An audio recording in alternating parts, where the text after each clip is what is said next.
mythes sur l'Ukraine et les Ukrainiens. Mais avant toute chose, on va parler du voyage de groupe de décembre, du moins, les inscriptions décembre, Kharkov, mois de mars. Et oui, les inscriptions, ça débute en décembre.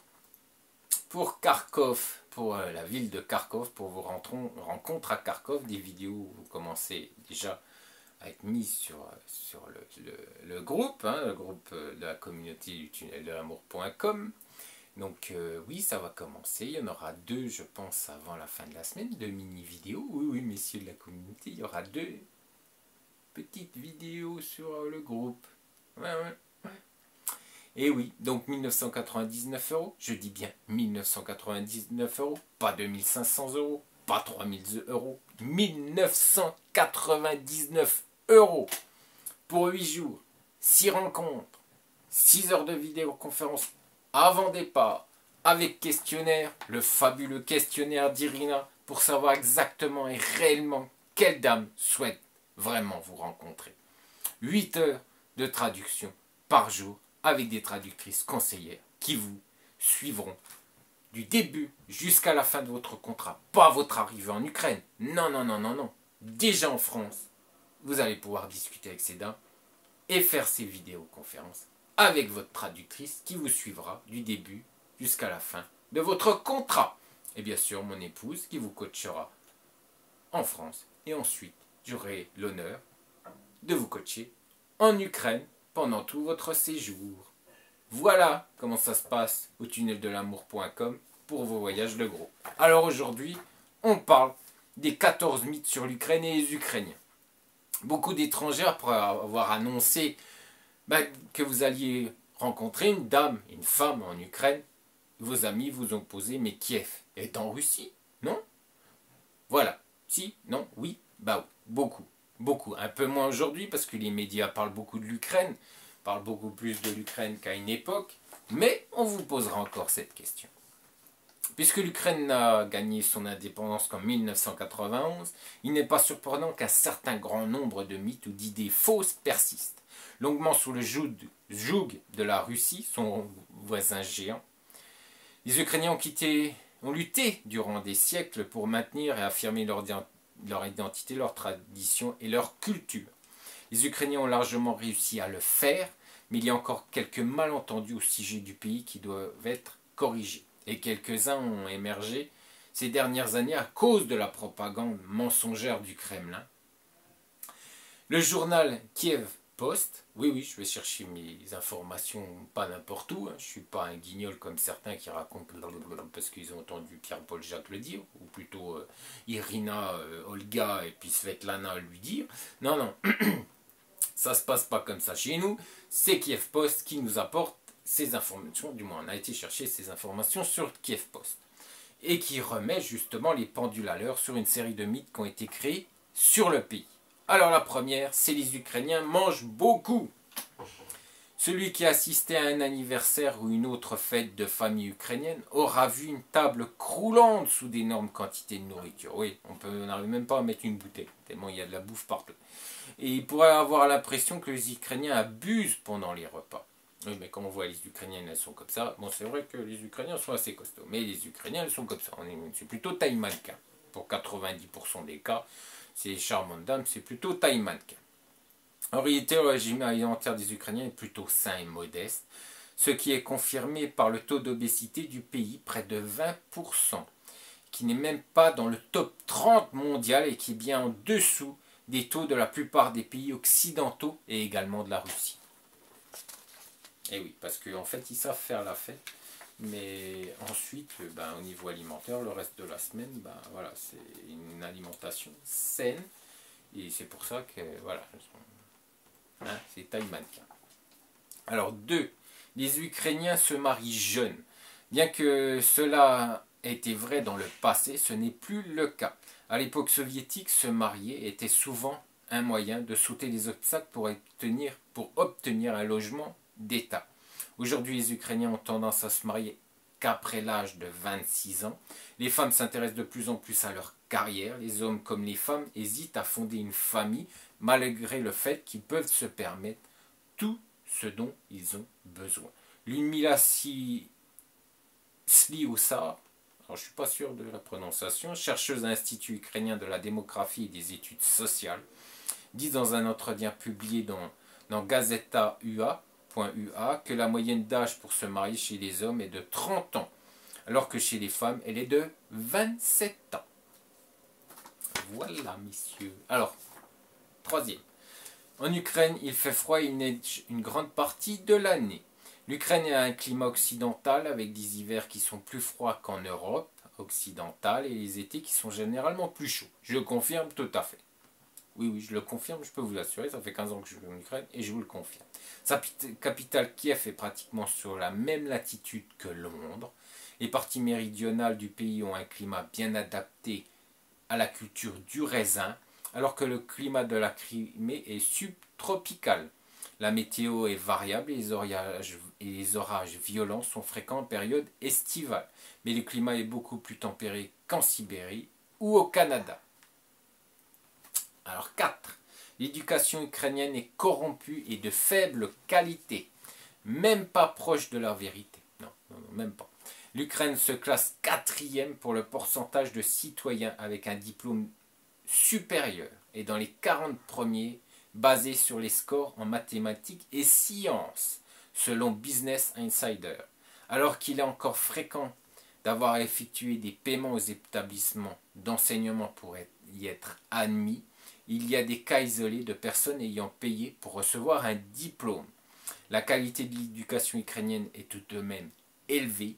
Par ailleurs, des initiatives privées récentes pour délivrer des formations en informatique aux employés devraient permettre à l'Ukraine d'avoir une des main-d'œuvre les plus qualifiées en haute technologie dans le monde dans les années à venir. Et oui, messieurs, oui, oui, oui, vous entendez bien, dans les années à venir. 5. La langue ukrainienne est un dialecte de la langue russe. Au sein du groupe des langues slaves, le russe est en fait l'intrus. Si vous aviez pu entendre une ancienne tribu slave orientale, son langage ressemblerait beaucoup plus à l'ukrainien qu'au russe. En effet, la langue ukrainienne a beaucoup plus de traits linguistiques communs avec le biélorusse, le tchèque, le slovaque, le polonais et le serbo-croate qu'elle en a avec le russe. L'ukrainien et le russe ne sont pas mutuellement intelligibles. Test linguistique standard pour déterminer si une langue est une langue à part entière et non un dialecte d'une autre. Alors que beaucoup de gens en Ukraine ont le russe comme langue maternelle, la plupart des gens sont bilingues en ukrainien et en russe et changeront la langue en fonction de celui avec qui ils parlent politique. Mis à part, la question de la langue n'a jamais été problématique en Ukraine. 6. Hop là. Les Ukrainiens patriotes sont des ultranationalistes.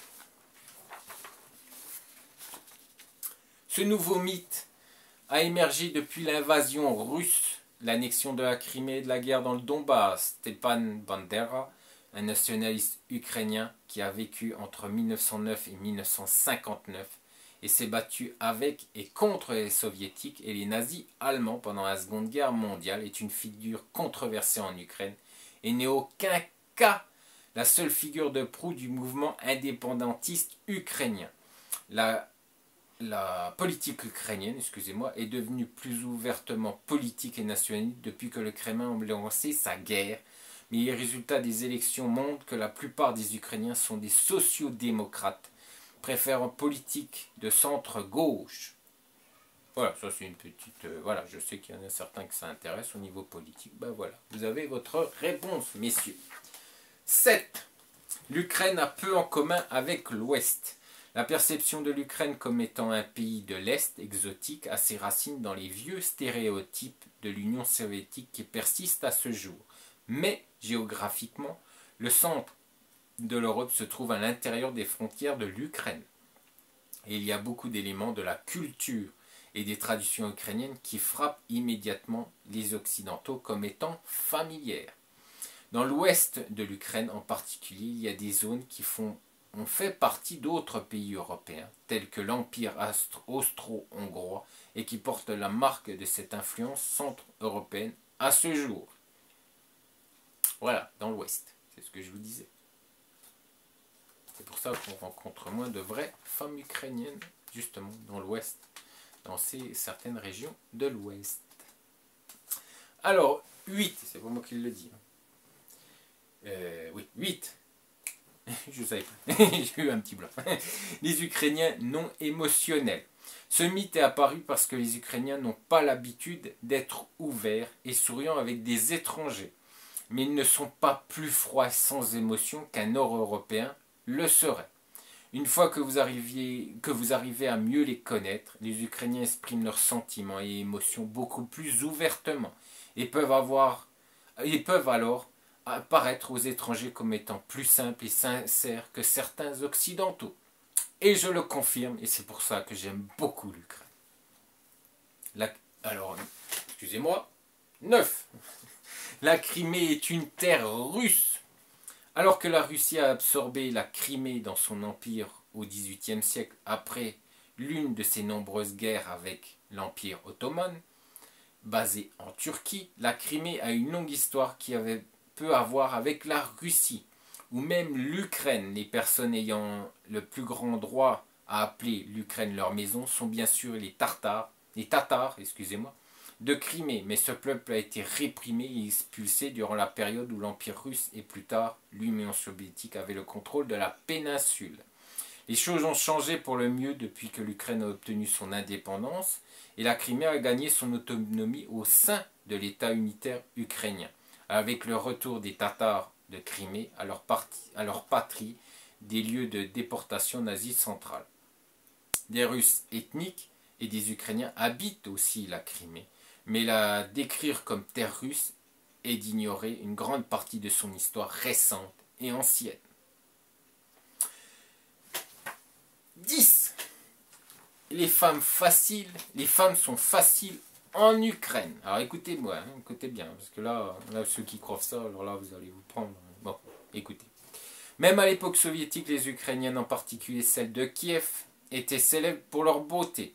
Cette réputation fut transportée dans les années de l'indépendance de Kiev, et Kiev est devenue une destination favorite pour les hommes occidentaux riches à la recherche d'un mariage par correspondance. Beaucoup ont été déçus, non pas par la beauté des femmes ukrainiennes, mais par le fait que les femmes ukrainiennes sont susceptibles d'exiger le respect des hommes, et leurs faveurs ne peuvent pas simplement être achetées par un homme offrant une nouvelle maison dans un pays occidental lointain.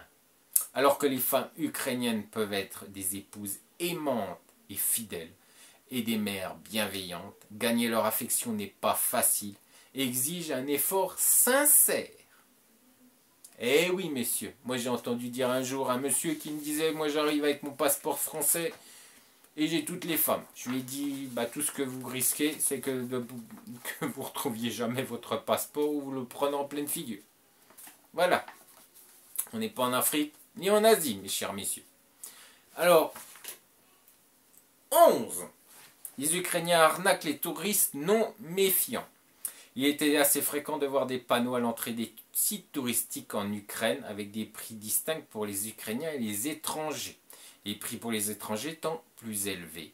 Mais cela est rarement le cas aujourd'hui. Si un bar ou un restaurant fréquenté par des étrangers a des prix élevés, les Ukrainiens doivent les payer eux aussi. Et en effet, de point de vue comparatif, ces endroits sont plus chers pour la plupart des Ukrainiens, alors que les touristes obtiennent souvent des offres spéciales, surtout en comparaison aux prix pratiqués dans d'autres pays. Malgré la guerre à l'Est, l'Ukraine est toujours une destination idéale pour les touristes, avec plus de 10 millions de visiteurs en 2014. La plupart d'entre eux viennent cependant des pays limitrophes. Alors, 12. Les Ukrainiens veulent quitter leur pays. Ce mythe est plutôt vrai que faux. On estime que 3 millions d'Ukrainiens travaillent à l'étranger, principalement en Russie, en Pologne et dans d'autres pays de l'Europe orientale. Un grand nombre d'Ukrainiens ont quitté le pays, depuis l'indépendance pour travailler ou faire leurs études. Et beaucoup ont depuis choisi de vivre à l'étranger.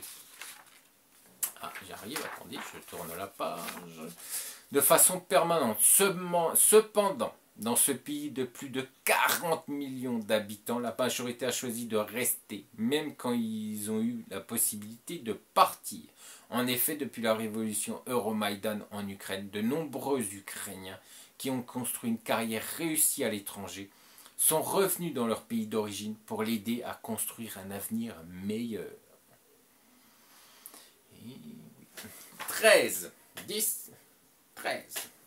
L'Ukraine a les pires routes du monde. Compte tenu du climat de l'Ukraine avec ses étés chauds et les hivers froids, les surfaces de la route ont tendance à se détériorer rapidement. Ajoutez à cela des pénuries budgétaires pour la réparation des routes, il n'est plus surprenant que de nombreuses routes, même dans les grandes villes, sont en mauvais état en Ukraine.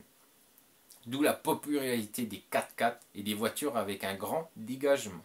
Mais les pires routes du monde, très loin de la réalité. L'Ukraine a également amélioré son réseau routier au cours des dernières années et maintenant les routes entre Kiev, Odessa et Lvov sont parmi les meilleures du pays, correspondant à ceux de l'Europe occidentale, au moins en termes de qualité de surface. Voilà, puis la dernière.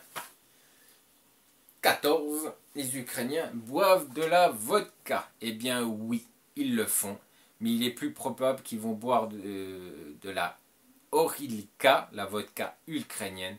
Vodka est un mot russe qui signifie à peu près petit eau, tandis que le mot ukrainien Horilka se traduit à peu près comme eau brûlante. Autrement dit, il s'agit d'une eau de vie. Par ailleurs, la saveur traditionnelle préférée de Horilka est le piment, de sorte à ce que certaines Horilka peuvent en effet brûler la gorge. Voilà, messieurs. 14. Je vous ai fait 14 mythes sur l'Ukraine. Et les Ukrainiens. Et les Ukrainiennes, bien sûr. Voilà. Je vous dis à très bientôt. Ciao.